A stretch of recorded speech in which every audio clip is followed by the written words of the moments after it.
Bonjour à tous, et je vous retrouve aujourd'hui pour une petite vidéo très rapide sur le commentaire d'un contrepoint d'un des souscripteurs, Adama, qui m'a envoyé son exercice. On va voir un petit peu ce que ça donne. Je vous rappelle que c'était en réponse à la vidéo du 25 février, je crois, sur le contrepoint de la Renaissance. Ici, on utilisait les règles de Berardi, donc c'est un traité du XVIIe siècle sur le contrepoint, qui expliquait comment faire un contrepoint à deux voix vraiment historique, dans le style vraiment du contrepoint de l'âge d'or, quoi, du XVIe siècle.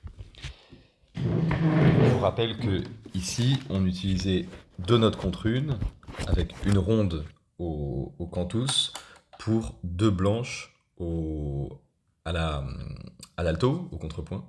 On utilisait aussi deux clés un petit peu exotiques, puisqu'on utilisait la clé d'ut quatrième pour le ténor et la clé d'ut troisième pour l'alto. Je vais rejouer le cantus firmus au ténor, c'est parti.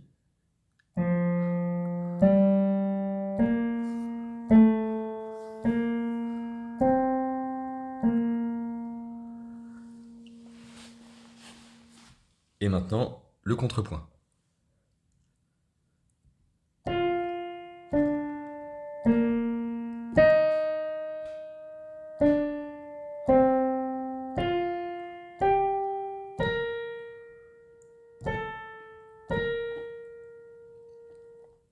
À présent, avec les deux voix.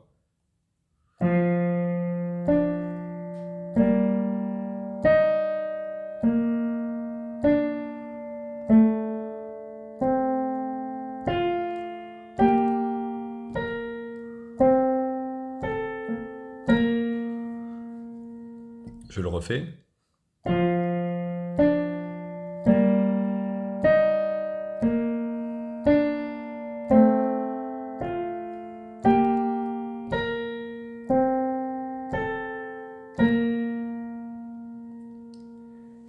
Alors on voit que globalement, Adama respecte bien les règles, enfin les règles, les principes d'écriture.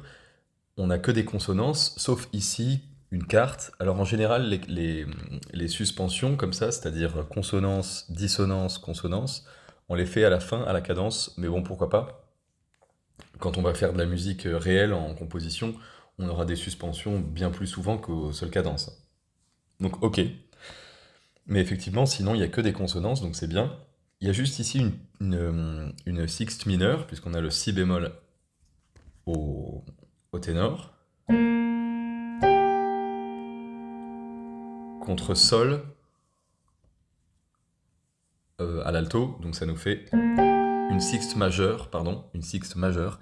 Et vous vous souvenez peut-être que je vous avais dit que la sixte majeure, comme c'est un intervalle très fort, on le préférait sur la levée du temps plutôt que sur le temps lui-même.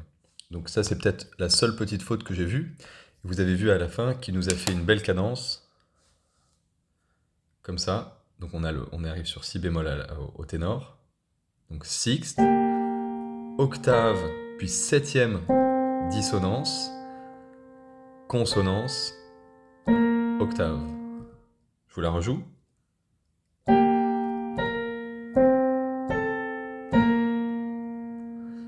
Et ça sera une cadence qu'on va retrouver vraiment tout le temps, tout le temps, tout le temps dans le style de la Renaissance. Donc là, c'est très bien maîtrisé. On a la consonance sur la levée, dissonance sur le temps, qui est irrésolue. Donc on est préparation, suspension, résolution, PSR. Vous vous souvenez du principe PSR, préparation, suspension, résolution, et puis cadence. Et voilà pour ce petit exercice d'Adama. Merci à toi, Adama. Je vais rejouer. Et c'est parti.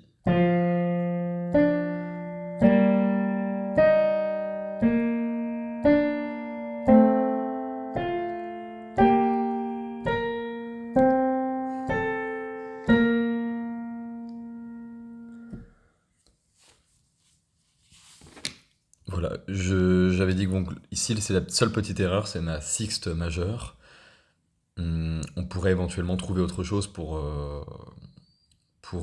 changer, par exemple une quinte à la place de la sixte, en répétant le fa ici.